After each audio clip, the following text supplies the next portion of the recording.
This might be the most underrated way to gain 3 to 5 miles an hour in the next 30 days. And I know this works because I implemented it on myself and I gained 3 miles an hour in 30 days of implementing this exact thing. This training method helped me throw in the mid-90s, and even after 7 years of professional baseball with the Phillies and Rangers, I had never been exposed to this. So listen up. And no, I'm not gonna give you the generic advice of progressively overload, get strong, gain weight, because you've already tried that. What I'm about to give you is the exact training method that has helped pitchers just like you gain pitching velocity. And I'll even guarantee, if you watch this video and implement it correctly, that you'll start throwing hard. Now, I'm not gonna waste your time, let's get straight into it. Now, this training method is called yielding isometrics and overcoming isometrics. Now, let's start with the basics. What is a yielding isometric? Well, it's basically when you're holding a position under load. Okay, so think of like a wall sit or like a split stance squat where you're holding this position, or if you're doing like a handstand and you're holding this position.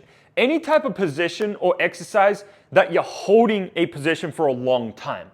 Okay, now this might sound really simple, but it's one of the best ways to train what most athletes and pitchers neglect, which is the tendons and the connective tissue. Okay, so with the tendons, it's what attaches the muscle to the bone. Okay, now this is not the best drawing, but you get the idea. This is the tendon. Now, the tendons are responsible for transferring the force that the muscle creates to the actual movement. So the muscle is the engine behind all movement, but it still has to go through tendon. And so if your tendons are weak, right, and they're loose, then you're not going to be able to transfer all of that force that the muscle creates into a movement. So I'll give you an example.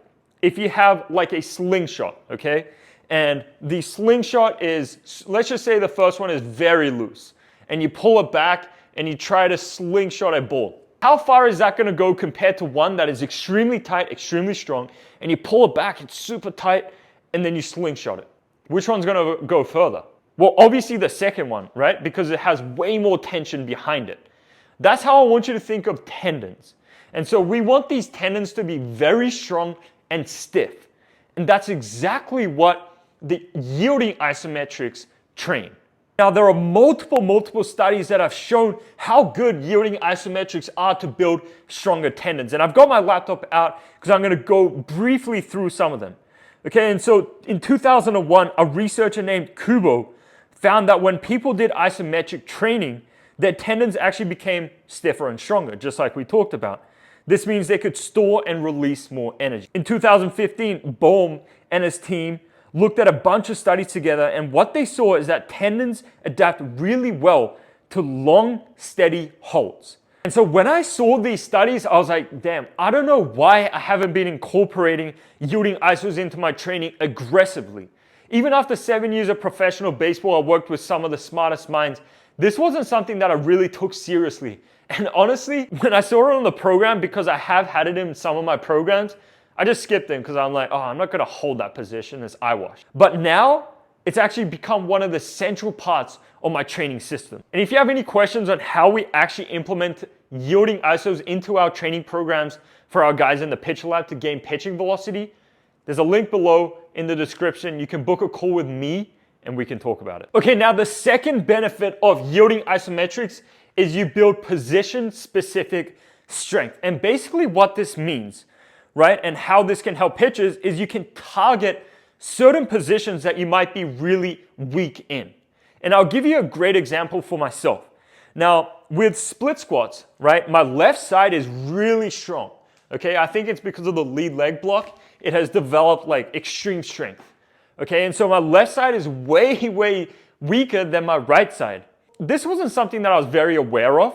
And so I would use the same weight for both legs. Okay, and so if I did a split squat lunge, right, I might use, hundreds on each side, and I can rep it out on the left side, no problem. But on the right side, I could still rep it out, but it felt kind of weird. Okay, it felt like there was some weird tension that was happening in my glute that wasn't what I was feeling with the left side. And as I started to dive a little bit deeper into this, I realized that I was cheating on my right side by creating tension in my glute so that I didn't have to power out of it, but that tension, right, was able to power me out of that position. It was a really weird feeling. Instead of the muscle being stretched and then contracting, it was like I created tension like this. So I was internally rotating my hips so that it was actually really difficult for me to go down, but then it was easy to come up because there was a huge stretch, okay? Now, what I started to realize was that my right side was a lot weaker than my left side. And my right side was really weak in this split squat position. And so what did I do? I attacked it with yielding isometrics. Because when you're holding a load for 30 to 60 seconds, you can't cheat. If you're cheating, then it's gonna get exposed real quick, right? When you're in a loaded position, then you're gonna have to use the muscles that are supposed to be used in that position. And that's one of the biggest reasons why I love isometrics, is because you can attack a certain position to get stronger in. Now, as athletes, especially as pitchers, we're gonna have all sorts of imbalances, right? From our left side to right side, we're gonna have weak positions that we overcompensate out of. But that can actually get dangerous, because if you're doing something like I was, right? And I caught it early, so it was fine. But if I kept increasing the weight because I didn't realize this, then that could have been really devastating, because I could have injured something, right? I could have pulled something in my glute because I was creating so much tension there, and everything else. And if we're able to get strong in our weak positions, we're gonna overall be a better athlete, because we won't have as many leakages and overcompensations where we're losing force or energy going into the back of the ball. Now, I did find some cool studies on this, and the first one was in 1989, a little bit old, but what they found was that isometric strength is very angle specific. This means if you get stronger in one joint angle, the gains carry over to about 15 to 30 degrees past that. And so if I'm getting strong in, a split stance position right here, 120 degrees, then I'm gonna be getting strong at 90 to 150 degrees, all of this position, right? That's what I'm attacking. And that's one thing that I was really weak at.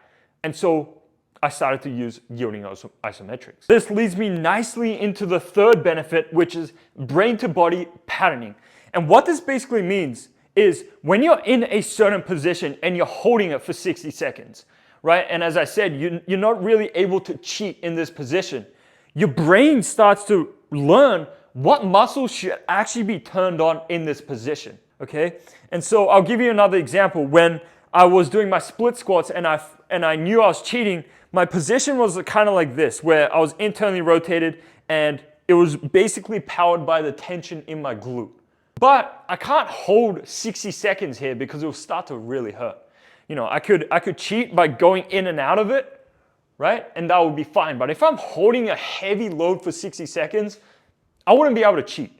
And so it's actually going to turn on the muscles that it's supposed to. And now, when you're holding that position, the brain is going to learn exactly what muscles should be firing, so that the next time I do a lunge, it's actually going to use those muscles rather than subconsciously cheating. So basically, yielding isometrics aren't just training the muscles and the tendons and connective tissue or building position-specific strength, but it's actually repatterning movement at a neural level. And that's why it can be so valuable. So now that we know that yielding isometrics are extremely valuable for us as athletes and pitchers, here are some of the exercises that I'd want you to try if you're getting into them. So firstly, my very favorite one is the split stance, split squat iso, okay? And I've already talked about this, but basically, the way I like to do this is to hold a barbell in between your legs, right here, and you're just holding this iso. And for this exercise, I like to load it up. Ideally, you're doing over 225 with this, because it'll really give you a good stimulus, right? This has to be challenging. It can't just be like a body weight hold, right? Unless you're gonna hold it for like 5 minutes plus, right? Holding a lunge for 5 minutes is actually very, very tough. And I've done it with my training partner and I think it's awesome. And so if you wanna do it for a long amount of time, yeah, do it for like 5 minutes. But also incorporate some heavy yielding isometrics. And basically that's what I was talking about with, if you're starting out, you can use 135. As you get better, you can continue to add weight. but I'd like to see at least 20 seconds, ideally more 30 to 60 seconds of a yielding iso to really get those good results. Now, another one that I really like is a push-up yielding iso, where you're in a push-up position, okay, and you're just holding that. All right, and now this is working the entire front of the upper body, and we're getting all of these benefits for the upper body, which is extremely, extremely important as a pitcher. Now, the last couple that you can implement is something with two legs, right? With either a trap bar where you're holding it mid-range, or something like a squat where you're holding it in a position where you know you're weak at. Okay, now this is the key with this, is that you want to be holding it at a position that you know you're weak at. And so this is like more attacking weaknesses rather than reinforcing strengths. Like obviously with my left side, right? I'm front leg blocking and I'm going to be very, very strong in this position. And so yes, I do load it for sure because that's a position that I want to get really, really strong in. But I also want to eliminate weaknesses. So I will go a little bit deeper, like more like 90 degrees because I know I'm much, much weaker in that position. Yes, attack the positions that you're being in the pitching delivery, right? Because that's what we want to get stronger in, but also attack your weaknesses because we want to pretty much bulletproof our bodies, right? And so that we don't have many weaknesses so that it eliminates the chances of injuries or just to become a better athlete overall. All right, now let's get into the fun one, which is overcoming isometrics. And this is my favorite exercise currently. And basically what this is yes, you're still holding a position, but this time you're actually pushing or pulling against an immovable object. And so I want you to, for example, if you have a barbell and you put it under the safety rack, right? And you pull as hard as you can, your body isn't going anywhere, but your body is firing at 100%. Now again, you can do this with bench press where you put the barbell underneath the safety racks and you're pushing as hard as you can. Again, no movement, but your body and central nervous system is firing at 100%. Another one that I really like is just pushing against the wall in a sprint stance. Okay? So here's a couple things that I found that blew my mind. And so back in 1988, a scientist named Edmond discovered that muscles make their maximum force when movement speed is actually 0. In other words, when you're not actually moving, like an isometric, like an overcoming isometric, your muscles can push harder than it can in normal lifting. How crazy is that? Basically, your muscles are working harder when you're doing a overcoming isometric rather than a 1 rep max back squat, let's just say. Now, fast forward to 2016, there was another study on overcoming isos, and they also found that the best measure of athletic performance is something called rate of force development, or RFD. And that's just how quickly you can turn on strength, right? How quickly you can turn on muscles and produce force. And overcoming isometrics are one of the best ways to train rate of force development. Why? Because you can apply full effort instantly without worrying about how quickly the bar is going or the bar path. You can pretty much just put maximal intent into it. So what's really happening inside the body when you're doing an overcoming isometric? Well, firstly, your muscles are firing at maximal intent, the hardest it can ever go. And the central nervous system is recruiting more and more motor units to try to accomplish the task. And so the brain thinks what it's trying to accomplish is to lift that thing up, right? Create movement. But as you're pulling against something that will not move, the central nervous system is continually going to fire more motor units to try to accomplish that task. Okay? And so this actually helps how much motor units are firing when you're doing any type of other movement. And so there was another study that showed that when you're doing overcoming isometrics, right, it helps the brain to muscle connection. And there was a study with 2 groups that measured vertical jump. One group did them, and the other group did a bunch of overcoming isos over a couple weeks to see if it'll increase vertical jump. And obviously, the group that did the overcoming isos increased their vertical jump. But what they found was very interesting. So this group that did the overcoming isos didn't grow any muscles. Nothing physically had changed in order to gain that vertical jump. But what they found, there was a stronger connection between the brain and the muscles firing. So the brain actually got better at firing those muscles. And so what this means for us as pitchers and athletes, well, if the brain is better at firing those muscles, if the central nervous system is better at recruiting more motor units, then obviously we're going to be way more explosive. Then we are going to be way more explosive and have higher rate of force development, which is going to help us throw hard and be better athletes. Now, the second reason why I love overcoming ISOs so much, because it reduces inhibition. And basically what this is the brain always has like this safety net so that we don't get injured, right? Because, our muscles can produce way more force than we can fathom. You hear stories about like a mother lifting a car because a baby is trapped underneath, right? Our human bodies are so capable of so much more than we can imagine. But because of this brain inhibition, where it has this safety net, which actually protects us from injury, but it does limit the amount of force that we're able to produce. Now, for most of us, a lot of us are way below that line of getting injured. If we're, this is the amount of force that's needed for us to tear a tendon or a muscle or something like that, then we're usually like here. But we have so much more ground to cover, and this is hidden behind inhibition and your brain's inability or unwillingness to produce more force. Okay, I know this is like a crazy subject, but it's very true.